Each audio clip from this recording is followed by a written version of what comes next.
Hello student, how are you all doing? I hope all of you are doing well. Now we are studying social science book of class 7th and this is our new NCERT book and this book name is Exploring Society, India and Beyond. In this book we are studying theme A, India and the World, Land and the People. In this theme we have already completed chapter number 1, chapter number 2 and this is chapter number 3. In this chapter we have completed two parts, part 1 and part 2. In this part we have explained the chapter and this is part 3. Let us start. Climates and our lives. Climate जो है, जो हमारी जलवायु है, उसका हमारी life से क्या रिलेशन है, उसका हमारी लाइफ से क्या संबंध है, तो उसके बारे में जो है हम आगे समझेंगे. Our lives are deeply connected with the climate and dependent on it. The impact of the climate is visible in local cultures, for instance, and India has many festivals associated with seasons and agricultural activities. हमारी जो life है उसका बहुत ज़्यादा गहरा संबंध है हमारी जलवायु, जिसको हम क्लाइमेट बोलते हैं, और उस पर निर्भर भी करता है वो. ठीक है.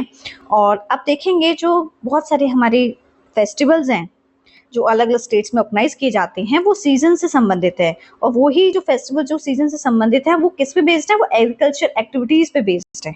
ओके. जो हमारे फसल होते हैं जब वो ग्रो हो जाती है उसी कटाई से संबंधित जो है बहुत सारे फेस्टिवल्स जो है हमारे यहाँ सेलिब्रेट किए जाते हैं इंडिया के अंदर.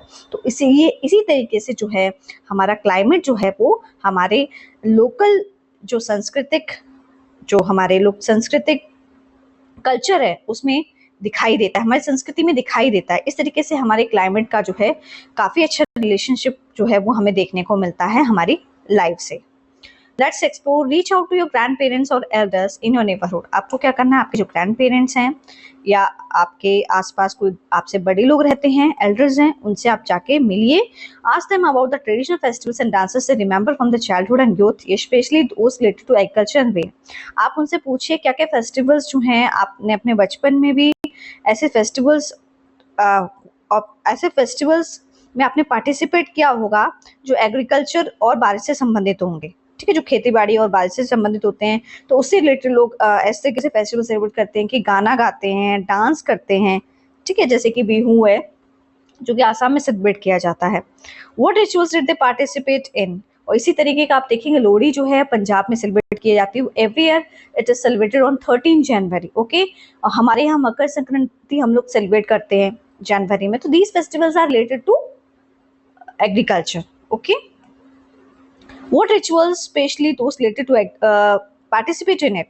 आपको ये भी पता करना है क्या क्या रिचुअल्स हम लोग परफॉर्म करते हैं जब इस तरीके की फेस्टिवल्स जब हम ऑर्गेनाइज करते हैं. Then organise a culture feast with friends. और फिर हम लोग क्या करते हैं जब इस तरीके के फेस्टिवल्स को सेलिब्रेट करते हैं तो हम लोगों को अपने यहाँ बुलाते हैं, आमंत्रित करते हैं और उन्हें पूरी दावत में आमंत्रित करते हैं, उनको बिठा के अच्छे से भोजन भी कराते हैं. यू कैन शो के some of the dance songs and activities your elders share with you. और आपके साथ भी आपके जो एल्डर्स है कभी उन्होंने शेयर किया हो आपके साथ कोई डांस, इस तरीके कोई गाना, तो वो आप उसके बारे में भी आप अपने जो आपके क्लासमेट्स हैं उनके साथ भी आप शेयर कर सकते हैं. Whether it is a dance, harvest ritual और simple story about a prayer to rain gods, try to bring these tradition to life for your classmates. और जो भी हो सकता है वो कोई डांस हो या हार्वेस्ट करते टाइम का कोई उन्होंने मंत्र जैसे जाप किया हो या कोई कहानी हो खेती बाड़ी से संबंधित. ठीक है. कि ऐसा होता है कई बार क्या होता है जो मेघ देवता है, बारिश नहीं होती है तो लोग प्रार्थना करते हैं भगवान इस बारिश बरसाओ जैसे कि हमारी जो फसलें हैं वो ग्रो हो जाए अच्छे से, वो बर्बाद ना हो. तो इससे रिलेटेड जो भी आपको रिचुअल्स हैं या स्टोरीज हैं, ठीक है, वो आप अपने फ्रेंड्स के साथ शेयर कर सकते हैं. कोई भी ट्रेडिशन हो जो उनकी लाइफ से जुड़ा हुआ तो ये सब आप अपने फ्रेंड्स के साथ भी जो आपके क्लासमेट्स हैं, सहपाठी, उनके साथ आप डिस्कस करेंगे. The climate also has a direct impact on the economy. और इस क्लाइमेट का, इस जलवायु का बहुत बड़ा प्रभाव पड़ता है हमारी इकोनॉमी के अंदर. इकोनॉमी क्या होती है, हमारी आर्थिक स्थिति, हमारी अर्थव्यवस्था जो पैसे से संबंधित होती है, फाइनेंस से संबंधित होती है. मान लीजिए हमारे यहाँ अगर खेती नहीं होगी, ठीक है, अच्छे से फसलें नहीं ग्रो होगी तो हमारी इकोनॉमी भी कैसे ग्रोथ करेगी. ठीक है. तो इस तरीके से जो है हम इसका बहुत बड़ा प्रभाव पड़ता है इकोनॉमी के ऊपर. For instance you may have heard the phrase monsoon failure which refers to poor rainfall during the monsoon seasons. आपने कभी एक वर्ड जो है जिसका मीनिंग है मॉनसून, ठीक है, आपने मॉनसून जो वर्ड है मॉनसून फेलियर इसके बारे में सुना होगा. कई बार क्या होता है आपके भी गांव होते हैं तो आपके भी खेत होते हैं, आप फसलें वगैरह उगाते हैं, तो कई बार क्या होता है बारिश नहीं होती, तो बारिश ना होने के कारण क्या होता है फसलें खराब हो जाती है। फसलें जो है उनको मतलब हर जो क्रॉप है उसका अपना एक सीजन है, उसमें ही आप उसको ग्रो करेंगे तो उसको वैसा ही क्लाइमेट चाहिए, ठीक है, उसको वैसा ही वेदर चाहिए, वो वेदर पे डिपेंड करता है। अब कौन सी आप देखेंगे राबी और खरीफ क्रॉप्स होते हैं, तो सभी क्रॉप्स को हम लोग ऐसा तो नहीं है कि विंटर सीजन में खरीफ कर लिया हमने कि राबी क्रॉप जो है सबका अपना सीजन में वो फसलें जो है क्रॉप्स जो है वो डिवाइडेड हैं, उसके अकॉर्डिंग क्या करते हैं हम लोग फसलों को उगाते हैं। तो इसी तरीके से जो फसलें जिनको बारिश चाहिए, अगर बारिश नहीं होगी उस साल तो क्या होगा, फसलें खराब हो जाएंगी, फसलें ग्रो नहीं करेंगी, और इससे क्या होगा जो फार्मर है उसको बहुत बड़ी प्रॉब्लम हो जाएगी, उसका जो लाइवलीहुड जब उस पर डिपेंडेंट है तो वो कैसे चलेगा। तो ये इसी चीज को मानसून फेलियर कहते हैं कि बारिश का बिल्कुल ना होना। ओके, जब बारिश नहीं होती है तो मानसून फेलियर, उसी को हम मानसून फेलियर बोलते हैं। Okay, in such a case, the agriculture suffers. People, women generally have to walk long distance in search of water, and agriculture laborers are likely to migrate to the cities. Food, grains, vegetables, and foods to begin with become costlier, fueling inflation. अब देखेंगे बारिश नहीं होती है उसके कारण कई चीज़ों में लोगों को सफ़र करना पड़ता है। एग्रीकल्चर से तो वो सफ़र करती हैं अगर बारिश नहीं होती हैं। औरतें जो होती हैं वो दूर-दूर जाके पैदल चल के पानी भर के लाती हैं अपनी डे टू डे एक्टिविटीज़ के लिए, ठीक है? क्योंकि पानी जो होता है वो कहीं-कहीं जगह आज भी जो पानी जो है सभी जगहों पे आप देखेंगे समरे और नल वगैरह की फैसिलिटीज़ नहीं है, तो वो लोग बहुत दूर-दूर जाके पानी लेके आते हैं नदियों से। पानी लेके नदियों में जब पानी नदियों से भर जाता है तो वहाँ से पानी भर के लेके आते हैं वो लोग। तो इस तरीके की बहुत सारी हमारी डे टू डे लाइफ की जो एक्टिविटीज़ होती हैं वो भी बारिश पे डिपेंड होती हैं। और कई बार क्या होता है जो एग्रीकल्चर लेबर होती है तो वो उसकी फसल जब उगती नहीं है, फसल ग्रो नहीं करती, फसल खराब हो जाती है, उसके कारण क्या होता है उसे काम के लिए शहर जाना पड़ता है। शहर जाके कोई काम ढूँढना पड़ता है, और जैसे हमारे फूड्स हो गए, ग्रेन्स, वेजिटेबल्स और फ्रूट्स हो गए, वो इस सीज़न में इतने महँगे कर देते हैं कि बहुत मुश्किल होता है एक गरीब व्यक्ति के लिए इन सब चीज़ों को खरीदना। उसके रेट बहुत, उसके प्राइस बहुत ज़्यादा हाई हो जाते हैं, बारिश नहीं होती। Industrial activity also often dependence on predictive weather and the availability of water. जो हमारे औद्योगिक जो हमारी इंडस्ट्रीज़ हैं, जैसे इंडस्ट्रीज हमने कहीं स्टेबलाइज कर दी, कहीं स्थापित कर दी, इंडस्ट्री लगा दी, तो वहाँ पे जो भी प्रोसेस होगा उसके लिए भी तो पानी चाहिए। तो वो लोग भी क्या करते हैं ऐसी जगह पे इंडस्ट्री को स्टेब्लिश करते हैं जहाँ पानी की सुविधा हो। तो ये वो लोग भी जो है वेदर पे डिपेंड होते हैं कई बार कि कहीं नदी वगैरह पास में हो तो वहाँ से पानी भी मिल जाएगा, तो वो एक अच्छा सोर्स मानते हैं। तो इस तरीके से वो लोग भी क्या होते हैं नदी क्या कहते हैं बारिश पे डिपेंड रहते हैं पानी की अपनी अवेलेबिलिटी के लिए। The world over, we can easily detect such connections between the climate and socio-economic conditions. पूरी दुनिया जो है उसमें आप देखेंगे कहीं ना कहीं जो है क्लाइमेट का इफेक्ट जो है हमारी सामाजिक आर्थिक स्थिति पे पड़ता है। सोशियो इकोनॉमिक कंडीशन मतलब सामाजिक, सोशियो मीन्स सामाजिक, इकोनॉमिक मीन्स आर्थिक स्थिति पे पड़ता है। कैसे पड़ता है, जो हमारा जो इकोनॉमिक कंडीशन है मीन्स अगर क्रॉप बारिश नहीं होती, क्रॉप नहीं ग्रो करता, तो फिर हम लोग इतनी सारी जो पॉपुलेशन है उसके लिए उसकी जो फूड की जो रिक्वायरमेंट है वो कैसे पूरी होगी, और कैसे जो है हम अपने चीज़ों को इम्पोर्ट दूसरी कंट्री में जाके एक्सपोर्ट करेंगे, ठीक है। तो हमारी जो इकोनॉमी है उस पर बहुत बड़ा प्रभाव पड़ता है इस चीज़ का। Those condition guide specially strain and climate disaster strike. और ये कंडीशंस तभी बहुत ज़्यादा प्रॉब्लम क्रिएट कर देती हैं जब कोई क्लाइमेट डिजास्टर हो जाए, ठीक है। और क्लाइमेट डिजास्टर के बारे में भी हम आगे पढ़ेंगे। पहले हम लोग ये देख लेते हैं जो मैंने अभी आपको समझाया था ट्रेडिशनल फेस्टिवल, कौन कौन से फेस्टिवल जो है हमारे रेन और एग्रीकल्चर से रिलेटेड है। फर्स्ट है हमारा बिहू, ओके। ये बिहू है जो कि आसाम में सेलिब्रेट किया था। छठ पूजा, ये भी उसके ऊपर डिपेंड करता है, ये उसी के अकॉर्डिंग मनाया जाता है एग्रीकल्चर के एक्टिविटीज। और रेन जब होती है तो सूर्य देवता आते हैं, उनकी पूजा की जाती है इसमें, तो उसी चीज पे ये बेस है जिसको हम कहते हैं छठ पूजा, जो कि बिहार में सेलिब्रेट किया था। मकर संक्रांति यूपी में तो सेलिब्रेट करते ही करते हैं, और भी एरियाज हैं वहाँ पे भी किया जाता है। और ये है बैसाखी जो कि पंजाब के लोग सेलिब्रेट करते हैं अप्रैल के अंदर इसको। और पोंगल, ठीक है। और ये है ओ वाटर फेस्टिवल, ओ विंटर फेस्टिवल है ये, ओके। ये है हेमिस, और ये है लोसंग फेस्टिवल, और ये है गुड़ी पड़वा जो कि महाराष्ट्र में सेलिब्रेट किया जाता है, ठीक है। और भी हम लोग देख लेते हैं, ये है लोहड़ी। ये सारे जो फेस्टिवल है ये सीजनल एग्रीकल्चर एक्टिविटीज बेस्ड है। ओके, ओनम। ओके, तो इस तरीके से जो है, जो हमारी इंडिया जो कंट्री है उसमें जितने भी स्टेट्स हैं, सभी स्टेट्स में अलग अलग तरीके से जो है फेस्टिवल्स को सेलिब्रेट किया जाता है, जो फेस्टिवल सीजन और एग्रीकल्चर एक्टिविटीज पे बेस्ड है। Okay, now we will study about climate and disaster. अब हम जो है क्लाइमेट और डिजास्टर के बारे में पढ़ने वाले। क्लाइमेट और डिजास्टर में क्या होता है, क्या प्रभाव पड़ता है क्लाइमेट का डिजास्टर के ऊपर। India's diverse weather patterns can bring about extreme conditions such as cyclones, floods, landslides, and other such climate-related disasters.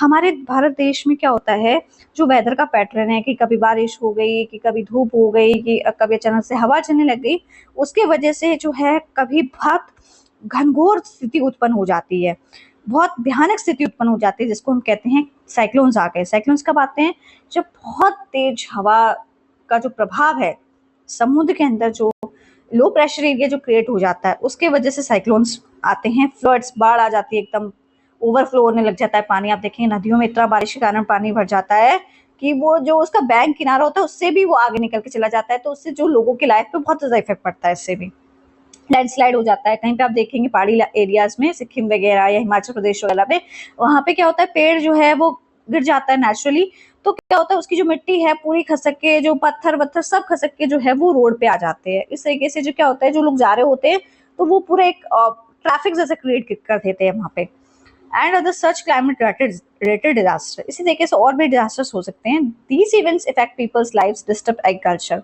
और ये जो इवेंट्स हैं, साइक्लोन्स, फ्लड्स, लैंडस्लाइड्स, इसका बहुत बड़ा प्रभाव पड़ता है लोगों की जिंदगियों में, और इसके कारण जो है डिस्टर्ब एग्रीकल्चर, एग्रीकल्चर पे की बर्बादी हो जाती है। डैमेज इंफ्रास्ट्रक्चर, जो लोग उस एरिया में रह रहे होते हैं जहाँ पे साइक्लोन्स आ जाता है या जहाँ पे फ्लड आ जाता है, तो उनपे उनका पूरी जो बिल्डिंग वगैरह होती हैं, मान लीजिए हॉस्पिटल वगैरह, वो सब डैमेज हो जाता है। एंड डिस्टर्ब लोकल इकोनॉमिक्स, और इससे बहुत बड़ा प्रभाव पड़ता है हमारी अर्थव्यवस्था के ऊपर। साइक्लोन्स देख लेते हैं। साइक्लोन्स क्या होता है, every year the Indian coast line, especially the eastern coast, witness several cyclones. देखिए, तो मैं आपको बता देती हूँ, हर साल क्या होता है, ये जो है हमारी इंडियन कोस्ट लाइन है, ये वेस्टर्न घाट्स हैं, ये ईस्टर्न घाट्स है, और यहाँ पे आपस इधर पास में क्या है, समुद्र है। ठीक है, समुद्र है, तो क्या होता है, जो एरिया इंडियन कोस्ट लाइन के पास होता है, वहाँ पे क्या होता है, ईस्टर्न कोस्ट वाली साइड पे क्या होता है, वहाँ पे बहुत ज्यादा साइक्लोन्स देखने को मिलते हैं। In past year some of them have been highly destructive, और अगर हम बीते सालों की बात करें तो ये जो साइक्लोन्स है इतनी तबाही मचा देते हैं कि जो इंसान वहां रह रहा होता है या जानवर रह रहा होता है उसको बहुत ज्यादा नुकसान होता है। वो कई बार क्या होता है कि वो लोग मर जाते हैं, उनकी जितनी भी प्रॉपर्टी, डैमेजिंग प्रॉपर्टी, उनके जितनी भी प्रॉपर्टी होती है, वेदर इट इज कार या उनका घर, सब बर्बाद हो जाता है।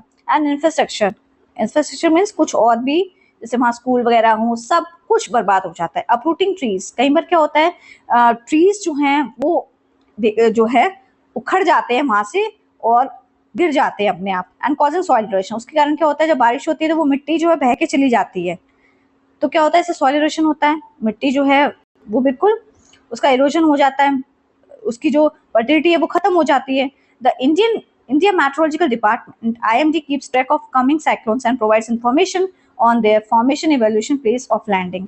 जो हमारा IMD डिपार्टमेंट है, जिसको हम कहते हैं इंडियन मेट्रोलॉजिकल डिपार्टमेंट, ये डिपार्टमेंट क्या करता है, ये जो पूरी जानकारी देता है कि साइक्लोन्स आने वाले हैं, लोगों को अवेयर कर देता है, पूरी जानकारी दे देता है कई बार इन द फॉर्मेशन की अब साइक्लोन्स यहाँ पे होंगे, और फिर उससे क्या होता है कि लोग जो हैं वो उनको निकाल लिया जाता है कई बार। इवोल्यूशन, प्लेस ऑफ लैंडिंग, की कहाँ पे जाके जो है साइक्लोन्स जो है कहाँ तक जाएगा और कहाँ तक खत्म हो जाएगा जाके।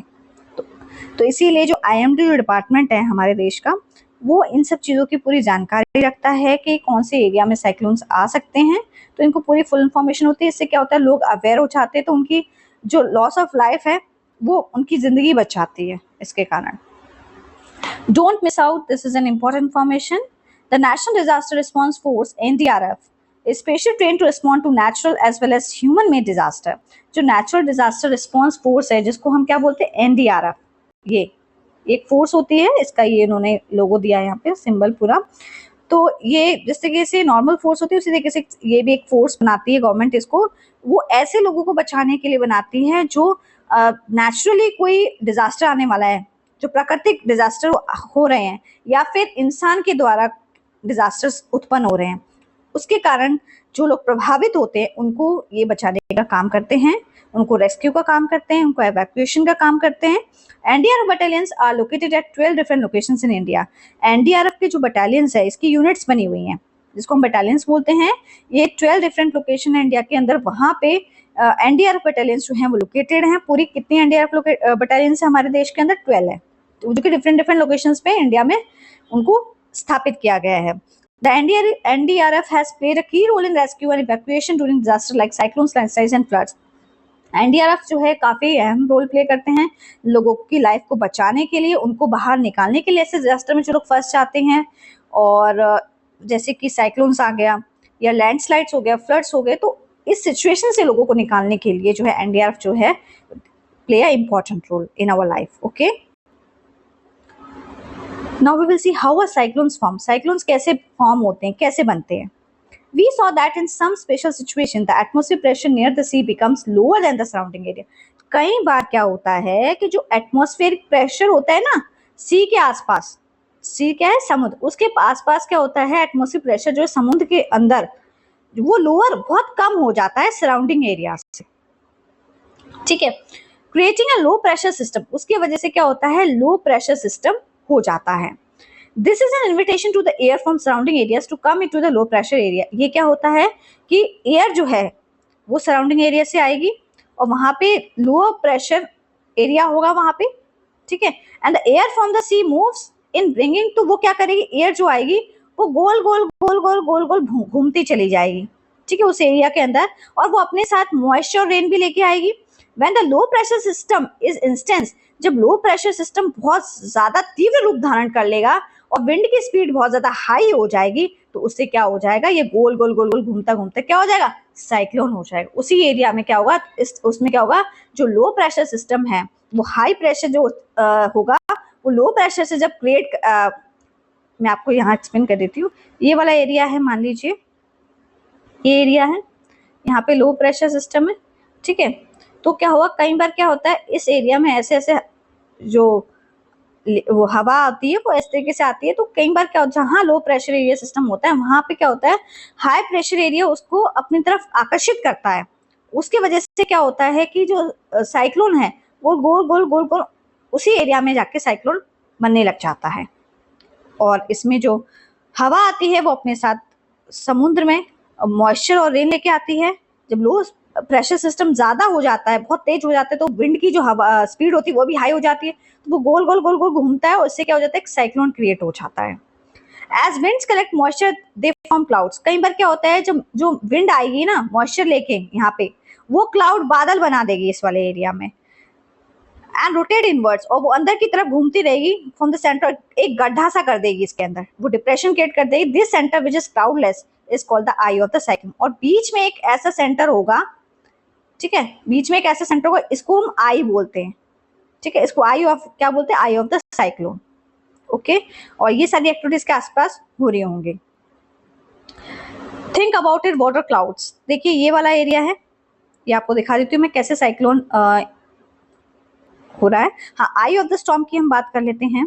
ये है eye of the storm. Okay, eye of the storm, ये आई ऑफ द स्टॉर्म होता है। और इसी के आसपास क्या होता है? ये जो लो प्रेशर एरिया होता है यहाँ पे हाई प्रेशर अटैक करने होता है, हवा आती है अपने साथ बहुत ज्यादा मॉइस्चर लेके आती है, रेन लेके आती है, तो इस तरीके से साइक्लोन जो है ये गोल गोल गोल गोल इस तरीके से फैलता चला जाता है। ओके, इसी को हम साइक्लोन बोलते हैं। और यहाँ पे देखो इसमें ये भी शो किया है कि साइक्लोन में किस तरीके से क्लाउड फॉर्म हो रहे हैं, यहाँ पे कैसे क्लाउड फॉर्म हो रहे हैं इस एरिया में। यहाँ पे लो प्रेशर सेंटर था और विंड जो है यहाँ पे देखिए कैसे मॉइस्चर एयर जो है, विंड जो है अपने साथ मॉइस्ट एयर लेके आती है फ्रॉम सी, ठीक है, इसी को कहते हैं cyclone Fani. Okay, water clouds, white lumps in the sky, you might say what are they made up of. Clouds क्या होते हैं? बादल। और जो व्हाइट लम्प्स होते हैं स्काई में हम लोग बोलते हैं वो किसके बने होते हैं? The answer is simple, water, पानी के बने होते हैं। But not just any water, वो बस सिर्फ पानी के नहीं होते। क्लाउड्स क्या होते हैं? और मासेस ऑफ वाटर ड्रॉपलेट्स, पानी की बूंदें होती हैं, आइस क्रिस्टल्स होते हैं, बर्फ के टुकड़े से होते हैं, और ये या फिर आप मान लीजिए दोनों का मिक्सचर होता है जो कि हमें एटमॉस्फेयर में देखने को, उसी को हम क्लाउड्स कहते हैं। ओके, ये देखिए यहाँ पे दिखाया इन्होंने पूरा कि कैसे जो है क्लाउड्स कैसे बनते हैं और कैसे लगते हैं देखने में। ये वाले ऐसे ही होते हैं क्लाउड्स। ओके, फ्लड्स के बारे में पढ़ने वाले हम लोग। फ्लड्स क्या होता है? Flood occur when water overflow into normally dry land. This could be due to heavy rainfall generating huge rain of water that the land cannot absorb, or due excessive accumulation of water in bodies like rivers and lakes until the water overflow or the banks are breached. आप देखेंगे flood जब आता है तो क्या होता है? Flood कैसे आता है? बहुत बारिश होती है तो नदियों में पानी भर जाता है, ठीक है, तो वो पानी क्या करता है? ओवरफ्लो होने लग जाता है।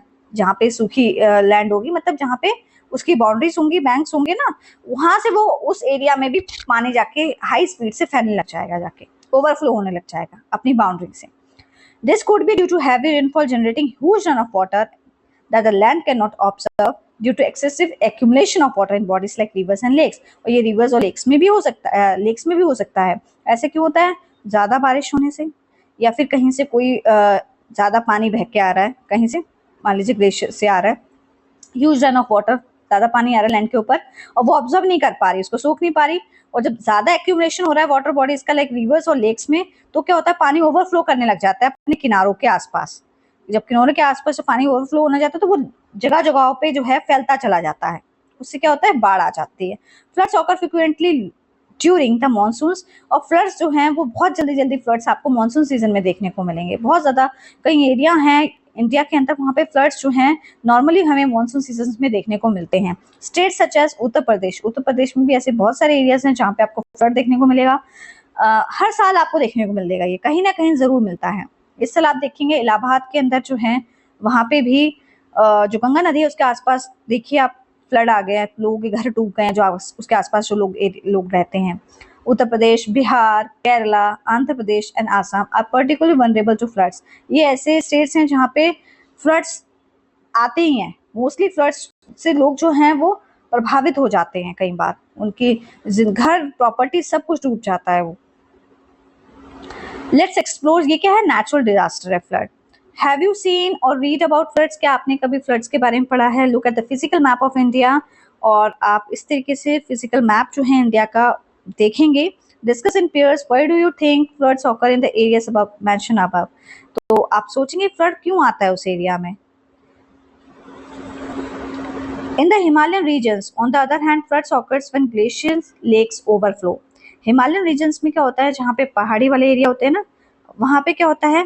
फ्लड ऑकर करता है कई बार। क्यों ऑकर करता है? क्योंकि जो ग्लेशियर्स जो हैं वहाँ पे क्या होता है? ग्लेशियर की जो बर्फ है वो जब पिघलने लगती है, वहाँ से जो पानी जो आता है वो अपने गड्ढा क्रिएट कर लेता है, लेक बना लेता है, तो उसमें पानी फ्लो होके आ जाता है, ओवरफ्लो करने लग जाता है कई बार। उसके वजह से क्या होता है? फ्लड की स्थिति उत्पन्न हो जाती है। Glacier lakes form a barrier of rocks and ice to hold their water.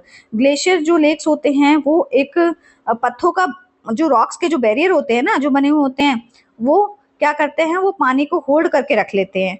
Which often comes from melting glaciers, जब वो ग्लेशियर पिघल रहे होते हैं ना तो वहां से उसमें पानी भर जाता है। If the glacier melt too fast, लेकिन बहुत तेजी से अगर ग्लेशियर मेल्ट होगा तो उस केस में क्या होगा? और या फिर if there is too much rainfall, या बहुत ज़्यादा बारिश होगी तो क्या होगा?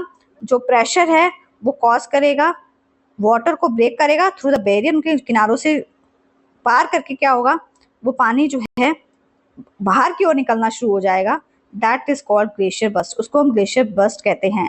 And is often has a devastating consequences for people and property. उससे जो लोग वहाँ रह रहे होते हैं उनकी लाइफ पे बहुत बड़ा इफेक्ट पड़ता है, और उनकी प्रॉपर्टी भी जो है वो भी सब बर्बाद हो जाती है इसी की वजह से, ग्लेशियर बर्स्ट की वजह से। ओके, ये जब ज़्यादा बर्फ पिघलती है ना तो ये लेक्स बना लेते हैं, डिप्रेशन बना लेते हैं, गड्ढे, फिर कई बार क्या तो ओवरफ्लो हो जाता है इनका पानी। तो उससे क्या होता है? जब ओवरफ्लो हो जाता है तो उससे जो लोग वहाँ रह रहे होते हैं उनकी लाइफ बहुत बड़ा इफेक्ट पड़ता है।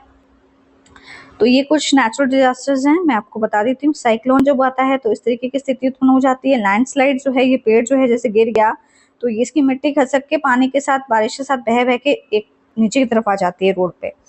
और ये है फायर, यहाँ फायर लग गई है जंगलों में, और ये जो है ये फ्लड की स्थिति उत्पन्न हो रही है, कैसे जो लोगों के घर जो यहाँ पे दिखाए हैं वो डूब गए हैं। ओके, तो ये सारे हमारे जो है नेचुरल डिजास्टर्स हैं। Okay, don't miss out. In 2013, Uttarakhand experienced a sudden glacial burst caused by continuous heavy rain over several days. 2013 में उत्तराखंड में जो है बहुत अचानक से क्या होता है, ग्लेशियर बर्स्ट हुआ था और जिसके कारण जो है बहुत ज्यादा बारिश हुई कई दिनों। मतलब ग्लेशियर बर्स्ट क्यों हुआ था, क्योंकि कई दिनों तक बारिश हो रही थी, उस वजह से मैंने लैंडस्लाइड्स फॉलोड, बहुत ज्यादा लैंडस्लाइड्स देखने को मिला। Areas around one of the India's important sacred sites, कुछ हमारे उसके आसपास सेक्रेट साइट्स थी, जैसे कि केदारनाथ टेम्पल था, वो कम्प्लीटली डिस्ट्रॉय, वो पूरी तरीके से बर्बाद हो गया था, खत्म हो गया, मतलब कि डिस्ट्रॉयड हो गया था। ठीक है, सेवरल विलेजेस वो washed up in the floods, बहुत सारे जो गांव थे आसपास के वो सब बाढ़ में डूब गए। Along with many roads and bridges, बहुत से रोड्स और ब्रिजेस पूरी सब जो है चारों तरफ बाड़ी बाढ़ पानी में डूब गई। All together about 6,000 people, many of them pilgrims, lost their lives. और जो बहुत सारे तीर्थयात्री जो केदारनाथ टेम्पल में घूमने के लिए आए थे एज अ पिलग्रिमेज, वो उनकी जिंदगी जो है वो खत्म हो गई। अबाउट 6,000 पीपल जो है वो लोग खत्म हो गए, उनकी लाइफ जो है वो लॉस्ट हो गई। Many cities experience a flooding when there is heavy rainfall. कई बार क्या होता है, कई बार बहुत सारे शहर होते हैं, उसका भी बहुत बड़ा प्रभाव देखने को मिलता है। जब बहुत ज्यादा बारिश होती है ना, उस कारण वहां पे भी फ्लड की स्थिति उत्पन्न होती है, देखने को मिलती है। दिस में due to an over burden drainage system. ऐसा क्यों होता है कि जो हमारा ड्रेनेज सिस्टम है वो ओवर बर्डन हो जाता है, या पुअरली प्लान कंस्ट्रक्शन रोड जो है, अच्छे से जो पानी है वो क्या होता है, भर जाता है।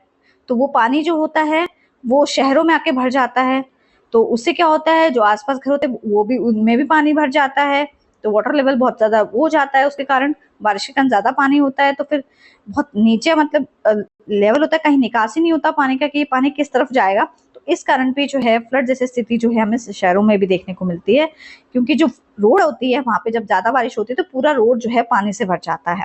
Beside urban surfaces of concrete or asphalt do not allow water to be observed by that, क्योंकि जो हमारे कंक्रीट की रोड है, एसफॉल्ट जो मटेरियल उससे जो हम रोड बनाते हैं वो पानी को ऑब्जर्व नहीं करती, इसी वजह से। ओके, तो उसके लिए एक प्रॉपर जो है ड्रेनेज सिस्टम नहीं होता है कि उसका पानी कहाँ जाएगा। तो कई बार जो होता है, कई बार आप देखेंगे बारिश में क्या रोड पे पानी पानी भर जाता है।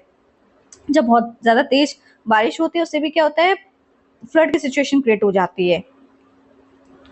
लैंडस्लाइड्स, लैंडस्लाइड क्या होता है, landslide is a sudden collapse of rock, अचानक से पत्थर का बहुत बड़ा रॉक मीन्स का बहुत बड़ा पत्थर होता है, वो अचानक से जब टूट जाता है, या मिट्टी जो है बह के नीचे की ओर आ जाती है, डेब्रिज कंकड़ पत्थर जो होते हैं वो सब नीचे की ओर खसक के आने लग जाते हैं ज्यादा बारिश के कारण, triggered by heavy rain, earthquakes के कारण, ठीक है, भूकंप के कारण, और वोल्केनिक एक्टिविटी का ज्वालामुखी के कारण।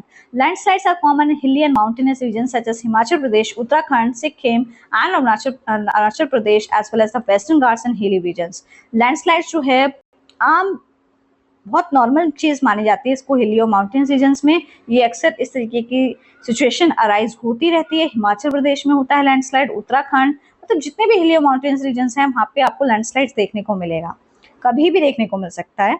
हिमाचल प्रदेश, उत्तराखंड, सिक्किम, अरुणाचल प्रदेश और वेस्टर्न घाट्स और भी हिली रीजन्स होते हैं जहाँ पे वहाँ पे this events often occur during the monsoon. और ये आपको स्थिति उस टाइम पे देखने को मिलेगी जब मानसून सीजन होता है, जब बारिश होती है उस टाइम पे जो है लैंडस्लाइड जो है कॉमन है हिली एरियाज में, माउंटेन रीजन्स में।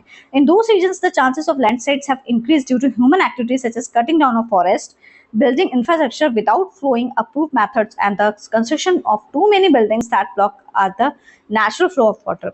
कुछ ऐसे रीजन्स हैं जहाँ पे लैंडस्लाइड्स जो है वो बहुत ज्यादा उसके चांसेस बढ़ते जा रहे हैं। क्यों? लोगों की ह्यूमन एक्टिविटीज के कारण। लोग क्या कर रहे हैं, जंगलों को काट देते हैं, उसके कारण बिल्डिंग इंफ्रास्ट्रक्चर वहाँ पे बिल्डिंग्स बना रहे हैं, कहीं फैक्ट्री स्टैब्लिश हो रही हैं, कहीं पे हॉस्पिटल खोल रहे हैं लोग, ठीक है। इस तरीके से इंफ्रास्ट्रक्चर जो वो तैयार कर लेते हैं ना, तो उसके वजह से क्या है, लोग पेड़ काटते हैं, उसकी वजह से क्या हो रहा है, उसकी वजह से भी लैंडस्लाइड्स हो रहा है।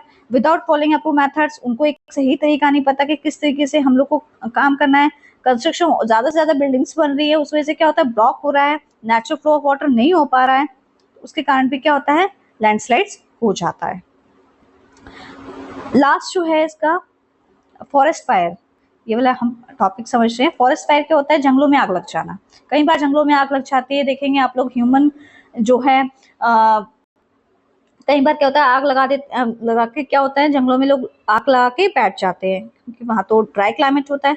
तो उस एरिया में क्या होता है लोग ने आग लगाई, ठीक है, और उन्होंने अपना खाना वाना बनाया, कुछ भी किया हो एक्स वाई जेड, उन्होंने अपने अपने आप को गर्म रखने के लिए या अपनी बॉडी को थोड़ा वार्म फील करने के लिए उन्होंने आग चलाई और फिर वहां से मतलब चले गए। तो उससे क्या होता है कई बार ड्राई और क्लाइमेटिक कंडीशंस के कारण क्या होता है आग लगने के बहुत ज्यादा चांसेस होते हैं। Forest fires are uncontrolled fires that spread rapidly across vegetation often fuelled by dry climatic conditions. जैसे कि मैंने अभी आपको बताया कि फॉरेस्ट में जो जंगल में जो आग लगती है अनकंट्रोल होती है, इसको कोई भी रोक नहीं सकता, बहुत मुश्किल से इसको हम कंट्रोल कर पाएंगे। और ये बहुत जल्दी जो है जितने भी वेजिटेशन होते हैं उन बहुत जल्दी जो है आग दूर तक फैल जाती है जाके। और क्योंकि वहाँ का जो क्लाइमेट होता है बहुत ज्यादा ड्राई होता है और क्लाइमेटिक कंडीशन ड्राई होता है, उसमें ड्राई क्लाइमेटिक कंडीशंस होने के कारण जो है ये आग जो है वो फैलती चली जाती है। कई बार क्या होता है सूखा बढ़ जाता है उसके कारण, हाई विंड्स, बहुत ज्यादा हवा चल रही है उसके वजह से। Human careless is another frequent cause. एक ये तो हमने नेचुरल फैक्टर पढ़ा कि ड्राई क्लाइमेटिक कंडीशंस है।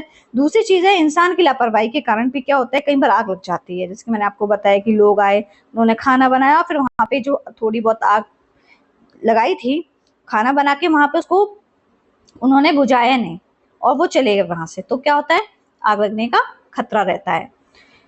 Human carelessness is another frequent cause. Forest fires are common in states within large forested or grassland areas such as Uttarakhand, Himachal Pradesh, Madhya Pradesh and Chhattisgarh. यहाँ पे लोग जो हैं ज्यादा ठंड पड़ती है तो आग लगाते हैं। तो कई बार क्या होता है उनकी लापरवाही की वजह से क्या होता है दूर दूर तक जो है जंगलों में आग लग जाती है। जहाँ पे बहुत ज्यादा घास भरे मैदान होते हैं उनमें आग लग जाती है। जैसे कि वो एरिया कौन कौन से, जैसे कि उत्तराखंड हो गया, Himachal Pradesh, Madhya Pradesh, Chhattisgarh as well as mountain ranges, कहीं पे आपको पर्वत श्रृंखलाएं होंगी उनमें भी देखने को मिलेगा, जैसे कि वेस्टर्न घाट्स वाले एरिया में भी, क्योंकि यहाँ बहुत ज्यादा घने जंगल होते हैं तो बहुत जल्दी जो है आग जो है वो फैल जाती है। Apart from destroying large area forest, fires harm wild life, degrade the economic ecosystem, spoil the air quality, and displace local communities. The consequences are therefore both environmental and economic. और लार्ज एरिया जो है forest का वो destroy हो जाता है, बर्बाद हो जाता है। और जो फायर जो होती है उससे बहुत ज्यादा नुकसान हो जाता है। वहाँ पे जो जंगली जानवर रह रहे होते हैं उनको बहुत ज्यादा नुकसान पहुंचता है। जो हमारे इकोसिस्टम है जैसे कि प्लांट्स है और एनिमल्स लाइफ है जो आपस में है एक दूसरे पर डिपेंडेंट है, उन पर भी बहुत बड़ा प्रभाव जो है वो देखने को मिलता है। और जो एयर की क्वालिटी होती है वो बहुत ज्यादा स्पॉइल हो जाती है। और वहाँ पे जो लोकल कम्युनिटीज रह रही होती है उनकी लाइफ पे भी बहुत ज्यादा प्रभाव पड़ता है। वो पूरी जो लोकल कम्युनिटीज होती हैं उसकी वजह से खत्म हो जाती है वहाँ पे। The consequences are there for both environmental and economic. और आप देखेंगे इसके जो परिणाम आपको जो मिलते हैं वो किसके वजह, कॉन्सिक्वेंसेज जो है वो इन्वायरमेंटल की वजह से भी है और इकोनॉमिक, इसका बहुत बड़ा प्रभाव पड़ता है हमारे इन्वायरमेंट में भी और हमारी आर्थिक स्थिति पे भी। Okay, let's explore. अब ये क्वेश्चंस दिए गए हैं। Observe figure 3.15। आपको फिगर 3.15 देखनी है। ओके, और उसमें ये बताया है कि discuss the effects of they may have on people, plants, animals and economic life. तो इसमें ये बोला है कि क्या प्रभाव पड़ता है लोगों की जिंदगी पे, पौधों पे और जानवरों पे, और हमारी जो इकोनॉमिक लाइफ है उस पर क्या प्रभाव पड़ता है, ये सारे इन सारे इफेक्ट्स का।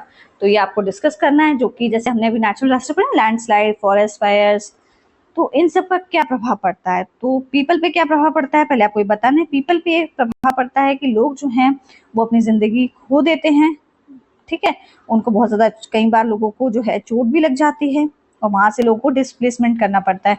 वहां एरिया से जब उनके घर वर सब डूब जाते हैं, तबाह और नष्ट हो जाते हैं, फिर उन्हें कहीं और जाना पड़ता है रहने के लिए। नेक्स्ट है आपका प्लांट्स पे क्या प्रभाव पड़ता है। प्लांट्स जो होते हैं वो उसको डिस्ट्रॉय कर देते हैं बिल्कुल। एनिमल्स पे क्या प्रभाव पड़ता है, एनिमल्स अपना हैबिटेट खो देते हैं। और अगर वहाँ पे एक झुंड में वो लोग जानवरों को पाल रहे हैं तो फिर वो भी बर्बाद हो जाता है उनका। और फूड सिक्योरिटी पे बहुत बड़ा प्रभाव पड़ता है। ओके, अगर हम इकोनॉमिक लाइफ की बात करें तो इकोनॉमिक लाइफ क्या क्या प्रभाव पड़ता है, इंफ्रास्ट्रक्चर पूरा डैमेज हो जाता है। ओके, और इंक्रीज्ड हेल्थ केयर, और फिर हेल्थ केयर पे हमें फोकस करना पड़ता है। इस वजह हेल्थ केयर जो है बहुत ज़्यादा बढ़ जाती है, ठीक है। तो इकोनॉमिक लाइफ पे बहुत ज़्यादा प्रभाव पड़ता है। In groups of 4 or 5, identify each of the above disaster, the part of natural causes and the part of human causes. Compare your conclusion. आपको ग्रुप में 4-5 बच्चे आपस में मिलके क्या करेंगे, डिजास्टर जो है उसके बारे में पता लगाएंगे और कौन से उसके क्या नेचुरल कारण क्या है उसके बारे में पता लगाएंगे, और इसका ह्यूमन कॉजेस क्या है, प्राकृतिक कारण पता लगाना है आपको, और इंसान का जो नेचुरल इंसान के द्वारा मतलब कि इंसान पे की लाइफ पे क्या प्रभाव पड़ रहा है, और ह्यूमन जो है क्यों ह्यूमंस की वजह से जो है ये डिजास्टर जो है इन पे फर्क पड़ रहा है। तो इसके बारे में आपको पूरा जो है ग्रुप बना लेना है, 4-5 बच्चों को ये एक्टिविटी करनी है, कंपेयर कंक्लूजन पर। जब आप 4-5 बच्चे पूरा अपना एक डाटा तैयार कर देंगे, उसके बाद आपको कंक्लूजन करना है कि क्या निष्कर्ष निकल के आता है इसका। Discussed in the same group series of preventive measures that could help avoid the above disasters। और सेम ग्रुप्स में आपको एक और एक्टिविटी करनी है कि क्या क्या मेजर्स हम ले सकते हैं लोगों को बचाने के लिए इन सिचुएशन से, इन डिजास्टर से। अगर हम लोगों को लाइफ बचानी है तो क्या हमें प्रिवेंटिव मेजर्स लेने चाहिए, क्या प्रिवेंटिव मेजर्स लेने चाहिए कि जिससे मतलब कि ये जो डिजास्टर्स हैं उनको हम अवॉइड कर, मतलब कि ये डिजास्टर हो ही ना, तो हमें क्या करना चाहिए। तो इस पे आपको एक डिस्कशन करना है। Okay, now we will see climate change। climate change क्या होता है? climate change refers to significant long term changes in the climate। लंबे समय से जो चेंज हमारी जलवायु में देखने को मिलता है उसको हम कहते हैं क्लाइमेट। क्लाइमेट क्या होता है मैंने आपको बताया था, जो चेंज हमें एनवायरमेंट में 30 to 40 ईयर्स से देखने को मिल रहा है उसको हम क्लाइमेट चेंज बोलते हैं। This may be on the scale of the planet और a regional scale and it involves shift in temperature. ऐसा हो सकता है टेम्परेचर के कारण हो, ठीक है, टेम्परेचर में बढ़ रहा हो या टेम्परेचर कहीं का घट रहा हो उसके कारण हो, प्रेसिपिटेशन के कारण हो, प्रेसिपिटेशन मीन्स बारिश के कारण जो है क्लाइमेट चेंज हो रहा है, एंड वेदर इवेंट्स, और जो हमारे मौसम में जो घटनाएं हो रही हैं कि कभी बारिश हो रही है तो कभी एकदम से धूप आ रही है, उसके कारण जो बदलाव हमें देखने को मिलते हैं उसको हम कहते हैं क्लाइमेट चेंज। वो किस किस वजह से हो सकता है? टेम्परेचर की वजह से, प्रेसिपिटेशन की वजह से, और वेदर इवेंट्स की वजह से। इन पास्ट मिलेनिया, मिलेनिया को तो 1000 years, we can back millions of years, in fact natural process drop climate change. Natural process की वजह से जो है क्लाइमेट चेंज देखने को मिल रहा है। Since the 19th century however climate change has been largely driven by human activities. लेकिन 19th century में जो क्लाइमेट चेंज हमें वो देखने को मिला है वो ह्यूमन एक्टिविटीज की वजह से देखने को मिला है, particular the burning of fossil fuels. क्योंकि हमारे जो है बर्निंग जो है फॉसिल फ्यूल्स बर्न हो रहे हैं, उसकी बहुत ज़्यादा डिमांड बढ़ गई है कंज्यूम करने की फॉसिल फ्यूल्स की, क्योंकि सबके पास जो है ज़्यादातर लोग के पास गाड़ियां हैं, जिस घर में 5 मेंबर उसके पास भी 2 गाड़ियां होंगी, ठीक है। तो उस वजह से क्या ह्यूमन की एक्टिविटीज के कारण क्या हो रहा है, क्लाइमेट चेंज में बहुत बड़ा चेंज देखने को मिला है। और भी रीजन ऐसे डिफॉरेस्टेशन, लोग जो हैं पेड़ काट के इंडस्ट्रीज स्टेबलाइज कर रहे हैं, बिल्डिंग बना रहे हैं, इंफ्रास्ट्रक्चर तैयार कर रहे हैं, इन्वायरमेंटली हार्मफुल इंडस्ट्रियल प्रैक्टिसेस जैसे कि मैंने आपको बताया। तो हम लोग क्या कर रहे हैं, पेड़ को काट रहे हैं उसके लिए, and production and patterns of excessive और वेस्टफुल कंजप्शन, ठीक है। तो ये सारे जो कारण है ना उसकी वजह से जो है बहुत बड़ा हमें जो है क्लाइमेट चेंज देखने को मिल रहा है। तो फिगर 3.16 आप देख लीजिए, ये जो है 3.60 में ये फिगर दिखाई कि कैसे जो है पेड़ों को काटा गया है। ओके, एक पूरा जो फॉरेस्ट है उसको काट के कैसे उसको बना दिया गया है, उस एरिया को कैसा कर दिया है। ये जो है ये फिगर इंडस्ट्रीज की शो की गई है यहाँ पे। फॉसिल फ्यूल्स क्या होते हैं? फॉसिल फ्यूल्स क्या होता है? Sources of energy that were formed from the remains of plants and animals that died millions of years ago were buried deep under layers of soil और अ रॉक और under the sea where heat and pressure slowly turn them into coal and oil and petroleum। आप देखेंगे जो हमारे plants होते हैं या animals होते हैं उनका कोई भी पार्ट, ठीक है, उनका कोई भी पार्ट जो है मिट्टी के नीचे दब जाता है, ठीक है, उसके ऊपर फिर बारिश होती है और धंसता ही चला जाता है, लेयर पे लेयर जो है सॉइल की बनती चली जाती है, रॉक से या लेयर ऑफ सॉइल से या रॉक से, जो वो लेयर ऑफ लेयर उसके ऊपर बनती चली जाती है। तो क्या होता है, हीट और प्रेशर के कारण जो है वो धीरे धीरे जो मिलियंस ऑफ ईयर्स के बाद क्या होता है वो कोल में टर्न हो जाता है, पेट्रोलियम में टर्न हो जाता है, ऑयल में और नेचुरल गैस में वो कन्वर्ट हो जाता है। उसको हम कहते हैं फॉसिल फ्यूल्स, और फॉसिल फ्यूल्स को बनने में मिलियंस ऑफ ईयर्स लगते हैं।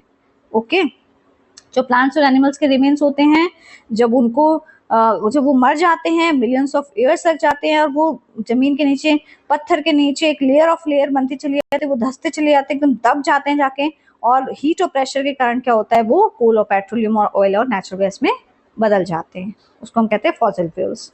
Okay, why does the burning of fossil fuels affect the climate in the earth's natural carbon cycle? carbon dioxide and other gases are released gradually into the atmosphere and trap heat from the sun. जो burning of fossil fuels है, जो fossil fuels जो हम use कर रहे हैं, उसका क्या प्रभाव पड़ रहा है क्लाइमेट पे? हमारे अर्थ पे क्या है? नेचुरल कार्बन साइकिल है, ठीक है, कार्बन डाइऑक्साइड है ना, और भी ऐसी गैसेस हैं जो कि रिलीज होती हैं एटमॉस्फेयर के अंदर और ट्रैप कर लेती है हीट सन, और ट्रैप हो जाती है हीट फ्रॉम द सन। ये नेचुरल प्रोसेस होता है। This natural greenhouse effect warms earth enough to support life, और जो नेचुरली जो ग्रीन हाउस इफेक्ट है वो हमारी अर्थ को सपोर्ट करता है लाइफ, ठीक है। However, human activities like industry, transportation, agriculture have released enormous amount of greenhouse gases in just few centuries. हमारे यहाँ पे ह्यूमन एक्टिविटीज जो इंडस्ट्रीज में हो रही हैं, ट्रांसपोर्टेशन जो हम यूज कर रहे हैं, उसके वजह से क्या हो रहा है, एग्रीकल्चर, इन सब चीज़ों पे जो है, जो बहुत ज़्यादा जो है हम लोग enormous amount of greenhouse gases जो प्रोड्यूस हो रही हैं कुछ सदियों से। This sudden increase traps extra heat, इसके कारण क्या होता है, अचानक से जो है एक्स्ट्रा हीट जो है वो ट्रैप होने लग रही है, उसके कारण क्या हो रहा है, ग्लोबल वार्मिंग हो रही है and disturbing the climate patterns. उसी के कारण क्या हो रहा है, जो हमारा क्लाइमेट है, हमारी जो जलवायु है, उसका जो पैटर्न है उसमें बदलाव देखने को मिल रहा है, जिससे जो प्लांट्स हैं, एनिमल्स हैं, ह्यूमन सोसाइटी में भी बहुत ज़्यादा चेंजेस देखने को मिल रहे हैं थाउजेंड ऑफ ईयर्स से, और इससे हमारे एग्रीकल्चर में बहुत ज़्यादा प्रभाव पड़ता है इन सब चीज़ों से। In India, rising temperatures are perceptible in many regions early in 2025. हमारे भारत देश के अंदर टेम्परेचर बढ़ने के कारण कई जगहों पे आप देखेंगे टेम्परेचर में डिफरेंसेस देखने को मिला है। For instance the countries average temperature was 1 to 3 degree Celsius. हमारा जो कंट्री का जो टेम्परेचर 1 से लेकर 3 डिग्री सेल्सियस तक जो है उसमें बहुत ज़्यादा चेंज देखने को मिला है। अब normal as result of which as winter was much shorter and milder than usual. Winters जो हैं वो बहुत कम समय के लिए आ रही हैं, बिल्कुल जैसे सर्दी पहले पड़ती थी अब वैसे सर्दी नहीं पड़ रही है, ठीक है, बहुत कम समय के लिए जो है विंटर सीजन हमें देखने को मिल रहा है। This affects not only agriculture production but also many small scale industry. और इस चीज का क्या है, अगर सर्दी नहीं होगी, विंटर सीजन नहीं हो, सही से नहीं होगा, तो हमारे इसका बहुत बड़ा प्रभाव जो है हमारी फसलों पे देखने को मिलेगा, जो ऐसी फसलें जो हम विंटर सीजन में ग्रो करते हैं। But also many small scale industry, और हमारे जो आसपास जो स्मॉल स्केल इंडस्ट्री उन पे भी प्रभाव देखने को मिलता है। This is not only one example showing how a warmer planet will present us with increasing challenge. ये कोई एक एग्जाम्पल नहीं है जो हमें ये दिखा रहा है कि हमारा प्लैनेट कितना गर्म होता जा रहा है और उससे जो है कितनी सारी मुसीबतें बढ़ती जा रही हैं, कितनी सारी समस्या हमारे लिए प्रेजेंट में उत्पन्न होती जा रही हैं। Understanding the relationship between the causes of climate change and disaster can help us to prepare better for those challenges. तो हमें ये चीज़ समझनी पड़ेगी, जो हमारे जो जलवायु में, जो हमारे क्लाइमेट में जो चेंज देखने को मिल रहा है, जो डिजास्टर्स हो रहे हैं, तो ये सब चैलेंजेस को हम कम कर सके, इन सबको अच्छी तरीके से फेस कर सके आने वाली लाइफ में। It also support the need for more environmental friendly practices and building resilience. और हमें इसके लिए क्या है, हमारा जो इन्वायरमेंट है उसको सपोर्ट करना चाहिए, फ्रेंडली प्रैक्टिसेस करनी चाहिए और रेजिलियंस बनाए रखना चाहिए। रेजिलियंस क्या होता है, द कैपेसिटी टू विथस्टैंड और रिकवर क्विकली फ्रॉम डिफिकल्टी। जो परेशानी है उनको हम रिकवर कर ले दोबारा से। एंड अडेप्टेशन कम्युनिटीज, जो लोग वहाँ रह रहे हैं वो उस हिसाब से अपने को ढाल सके। Government world wide including India's attempt to promote measures and of climate mitigations। Government भी जो है बहुत सारे स्टेप्स ले रही है कि जो क्लाइमेट का मिटिगेशन हो रहा है वो नहीं होना चाहिए। इससे लोग जो हैं पेड़ों को काट रहे हैं, उससे ग्रीन हाउस गैस का मिशन हो रहा है। प्लांटिंग ट्रीज और ज़्यादा से ज़्यादा पेड़ लगाने चाहिए, इससे कि गवर्नमेंट जो है मिटिगेशन के प्रोग्राम्स जो हैं वो उसने भी स्टेप्स लिए हैं कि जो ग्लोबल वार्मिंग है वो कम हो जाए और इसका जो है कम प्रभाव पड़े हमारे क्लाइमेट चेंज के ऊपर। मिटिगेशन क्या होता है, द अडॉप्शन ऑफ स्टेप्स और option of steps to help slow down global warming. ऐसे स्टेप्स लिए जाएं, ऐसे मेजर्स लिए जाएं जिससे कि जो ग्लोबल वार्मिंग वाली जो स्थिति है उसको कम किया जाए and reduce the causes of climate change, और हमारे जो क्लाइमेट में जो परिवर्तन आ रहा है वो कम हो जाए। तो उसके लिए ज़्यादा से ज़्यादा ट्रीज हमको लगाने हैं, रिन्यूएबल रिसोर्सेज को बूस्टिंग करना है एंड इम्प्रूविंग एनर्जी एफिशिएंसी को बहुत ज़्यादा बढ़ाना है। जो हमारी सन की energy, solar energy, wind energy, इनका हमें ज़्यादा से ज़्यादा यूज़ करना है। प्रमोटिंग सस्टेनेबल लाइफस्टाइल, और हमारी जो लाइफस्टाइल वो सस्टेनेबल चाहिए। सस्टेनेबल कैसे, जो हम रिसोर्सेज आज जो हम यूज़ कर रहे हैं हम इस तरीके से यूज़ ना करें कि जो हमारे आने वाली जनरेशन है वो उनको उनके लिए वो रिसोर्सेज बचे ही ना। ओके, तो इसलिए हमें सस्टेनेबल लाइफस्टाइल को बनाए रखना है।